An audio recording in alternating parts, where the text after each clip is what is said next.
Hello and welcome to the special edition of To The Point. I'm going to be in conversation with Dr. Karan Singh, a man who needs no introduction whatsoever, member of the Rajya Sabha, but more than that, somebody who's been a constant presence in the Indian political environment for more than 50, 60 years, serving in a variety of roles.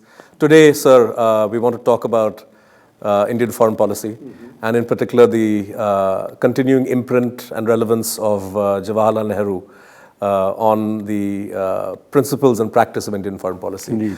There's been, at least among those who call themselves foreign policy analysts and pundits, a certain tendency to look at the Nehru years of Indian foreign policy as lost decades, decades where India wasted time in moralizing, in taking ideological postures that were not in keeping with India's national interest. To my mind, that seems to be a misplaced assessment.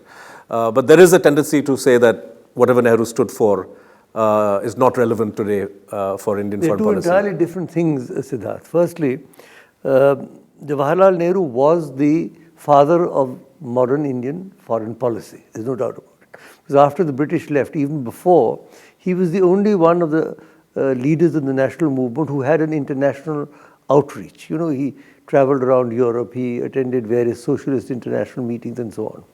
And when he came into office, he kept the foreign ministry more or less with himself, right, except for brief periods. Now, his task at that time was to give free India a distinct personality in foreign policy. And I think he achieved that in a most extraordinary manner, because within a few years, we had no economic breakthrough at that time. We were not an emerging economic superpower as we think we are now. But despite that, he was able not only to get India a position in the world, a position of importance, but in effect to become one of the main architects of the non-aligned movement. We must understand, you're aware of course, that after the Second World War, there was really a real serious danger with Stalin in the Kremlin and John Foster Dulles near the White House. There was a real possibility. So his basic point was that having fought colonialism and having achieved independence after great sacrifices, there was no reason why we should line up either on one side or the other. It wasn't a Pandava versus a Kaurava thing, you had to be there. So he said, no, we are going to develop a third option. And that was the non-aligned movement, which at one time was very important. I remember meeting here Marshal Tito, Archbishop Makarios, President Nasser of Egypt, President Sukarno of Indonesia. These were all the people who were the leaders of that movement. But Pandit Jawaharlal Nehru was sort of primus inter pares, I think. So we must appreciate his role in setting the foundations of foreign policy, appointing people, getting some very talented people into the foreign service. Right. Because remember, the British had all left and there were huge gaps. Now, whether obviously that policy is not entirely is not really fully relevant today. At least it's not relevant in that sense of the term of being non-aligned, because there's nobody to non-align with. One of the poles has collapsed.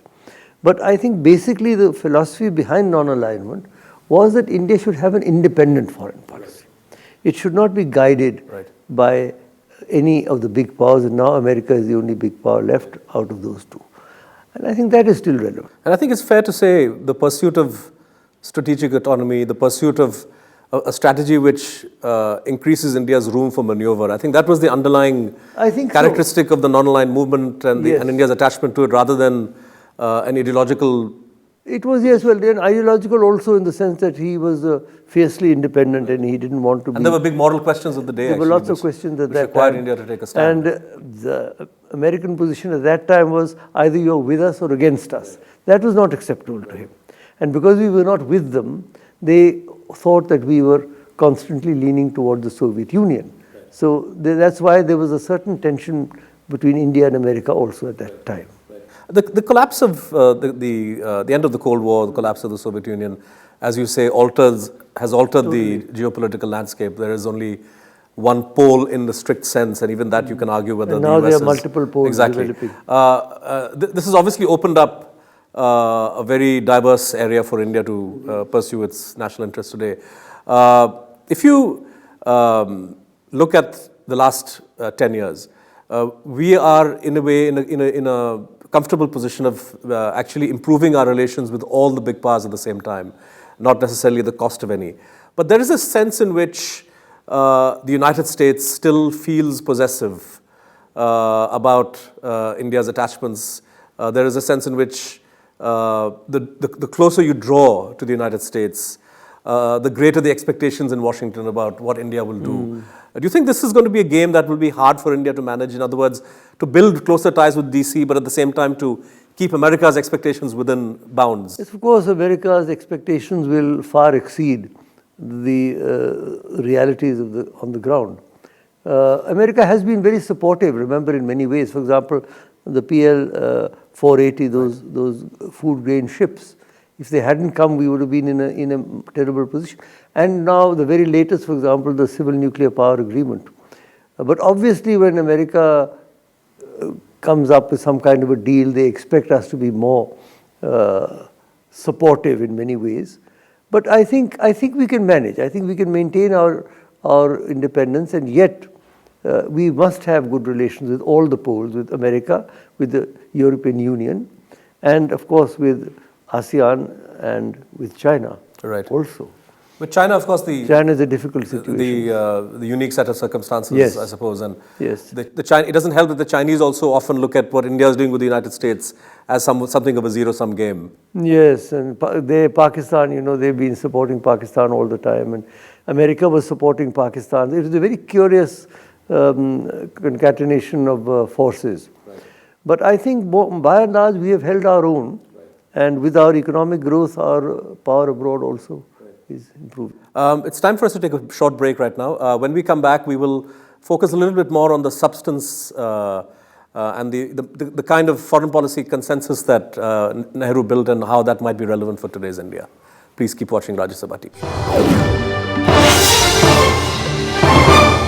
Welcome back. You're watching To The Point, and my special guest today is Dr. Karan Singh, and we are discussing Nehru's foreign policy.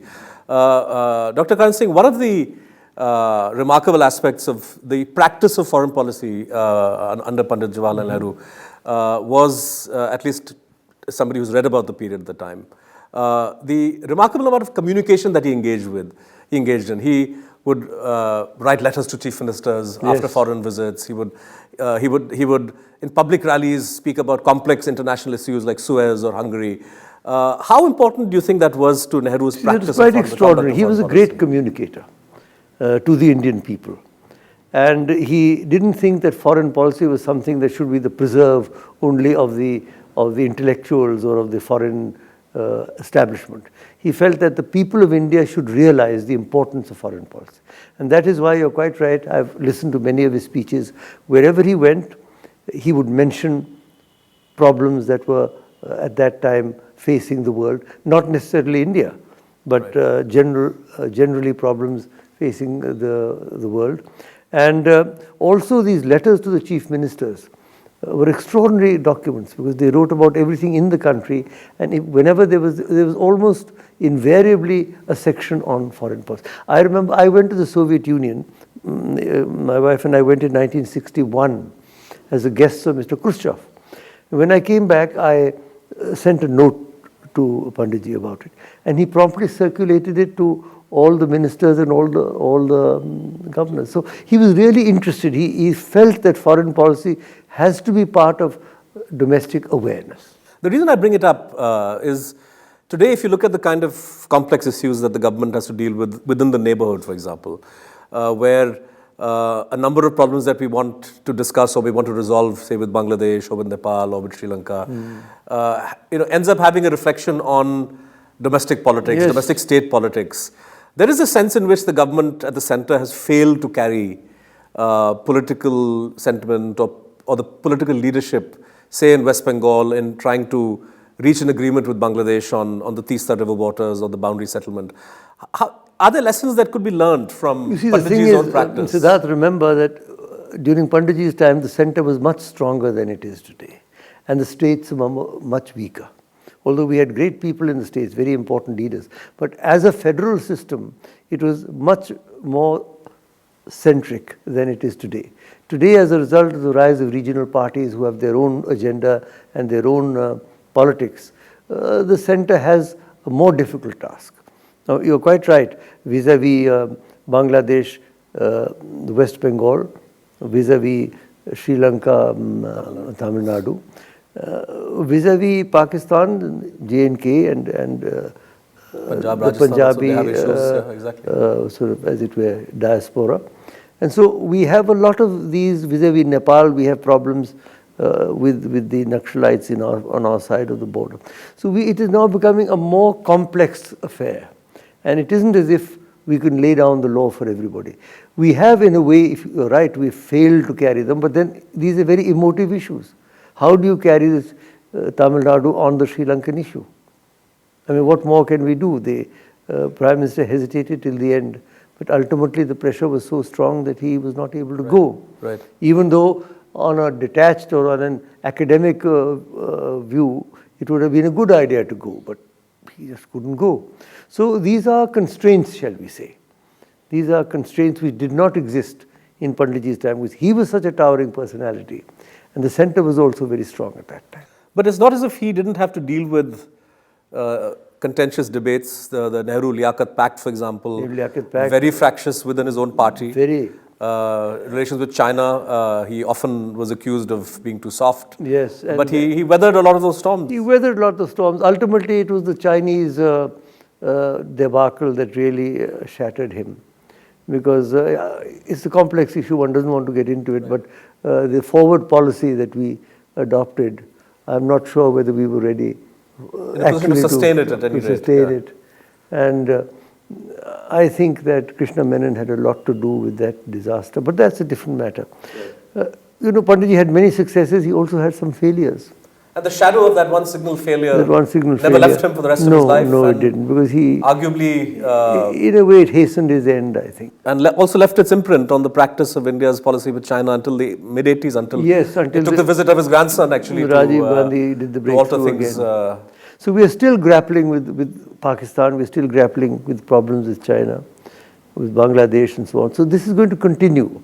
I think we've entered an era of turbulence in Asia. Right. It's all very fine to say that this will be an Asian century, but Asia is still hasn't got its act together. Right. It's still... it's interesting that even before independence, Panditji convened the Asia Relations Conference. Quite a bold and audacious event to convene even before India became free, where you bring together freedom fighters from across the continent. Somewhere down the line, maybe it was the Cold War, the salience of Asia and India's foreign policy thinking got weakened to some extent. But today we're back again. I think so. We're back again. But and there's also, I think I've traveled quite a lot in South and Southeast Asia. A lot of the countries there are looking up to India not for guidance, but for leadership. Right. And for example, what I'm doing now in my soft diplomacy, I have 14 cultural centers around the world. Right. Tremendous interest in India. Right. This is through the ICCR. ICCR. That's right. The demands are Bharatanatyam, yoga, and Hindi. Right. These are the three immediate demands we have whenever we open a center. Right. So the interest in Indian culture, in Indian dance, in Indian music, in Indian languages has grown apace.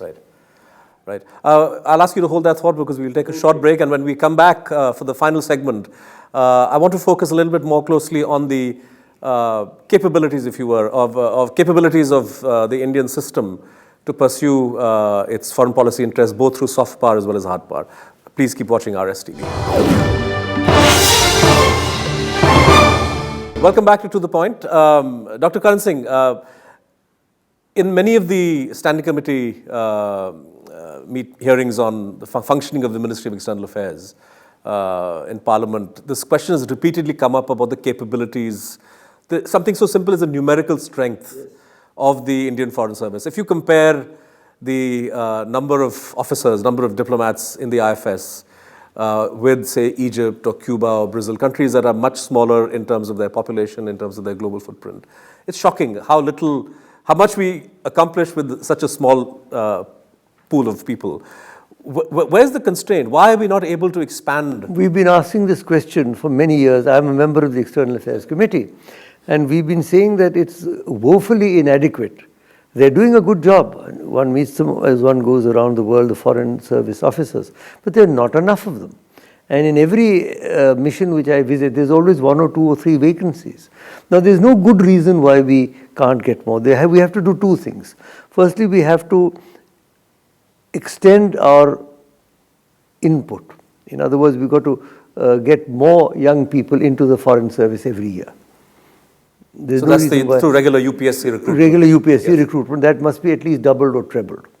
And right now, but the current intake is about 20, 25? It's ridiculous. It's absolutely absurd. We have to take in at least, I would say, about 100 young people every year for the next 10 years. Then we are going to begin to become somewhat on par with what is required.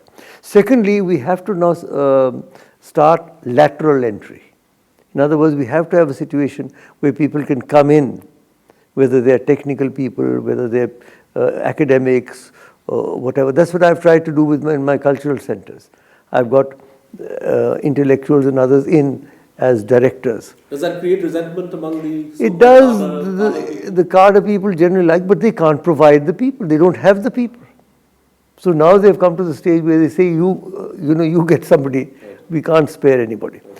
So the lateral entry, not only in the ICCR, but in other, especially economic experts, technical experts, they have to be brought in to strengthen, as it were, the structure of our foreigners. To leave it only to a woefully inadequate, numerically inadequate foreign service is not doing our affairs. So I'm just trying to understand where the bottleneck is. Is it the sort of the IAS lobby that feels that if the IFS numbers increase, then the IAS will be adversely affected? I mean, no, I don't where think is the so. constraint? I think it is the IFS lobby, actually, not the IAS. Which doesn't want its numbers to grow. They feel that perhaps, I don't know, that's an uncharitable way of putting it, that if there are less people there, their chances of getting to the top are quicker. But I don't think really those are important factors. It's just that we don't have the momentum. Right. To build up our because the irony is that within the UPSC exam system itself, correct me if I'm wrong, it's no longer the case that the toppers are all going to the foreign service. Not right? at all. In fact, people much lower on the pecking order and we have to therefore take more people. We have to lower the bar slightly in order to get more people. In fact, I'm often struck at some of these important global technical conferences. Right, you have the COP discussions going on in Warsaw right now, where there was a news item about how the Indian delegation, there was a decision taken to cut by half the size of the Indian delegation. These are technical talks, the future of global warming international negotiations. And the instructions went that no, we are going to cut the size of our delegation from 25 to 13 for financial reasons. It seems to me... The same thing happens in UNESCO, where I'm the delegate, as you know, I'm on the board. Instead of having the usual component of half a dozen people whenever there's an important conference, badi mushkil say they send one or two people. Right. Was scrambling to be present in all the different sessions or panels. So it's really not fair. I really think that we need to seriously, and we've been saying this in our committee. Right. It's on record. Right. The other aspect which I feel also hampers the practice and I suppose the understanding of Indian foreign policy, and we will end on this topic because it's also a large topic, it's also controversial in many ways, is the lack of transparency in historical record keeping. We were discussing the other day at another panel on, again, on India, China, etc., how many of the documents pertaining to the 1962 episode, for example, are available to scholars in Chinese archives or the public record office. Not the Henderson Brooks report, I hope. No, Henderson Brooks report is not. I mean, that's of course not available to anybody. Even in government, I'm told, foreign secretary can't access it. But routine documents which ought to have been declassified and which are available in the Chinese setup and the American we setup. Tend to be a little too restrictive. And one of the consequences of this is that being able to form a nuanced understanding of why Nehru did certain things or took certain decisions, it's not possible to do that. Yes, we do need to be a little less restrictive. We are trying to do that in the Nehru Memorial Museum and Library. As you know, we've got a great repository of documents. Right. But there are still a certain number that are restricted. Right. And of course, historians would always like to have them all open. But restricted because of government rules, restricted I because think of... because generally because of government rules. I mean, it seems to be rather kind of short-sighted. I think it needs to be reviewed, shall we say. I think we need a thorough review of what we should restrict and what we should release. Right.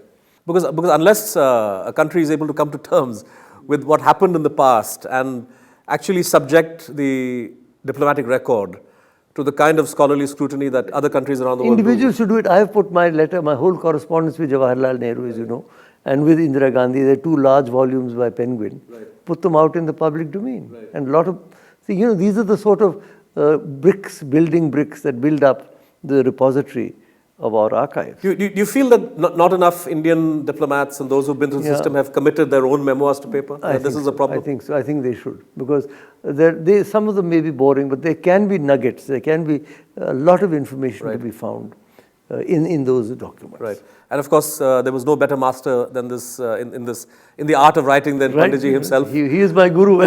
who recorded, who left so many wonderful works of history and politics. Extraordinary how he wrote those books in jail.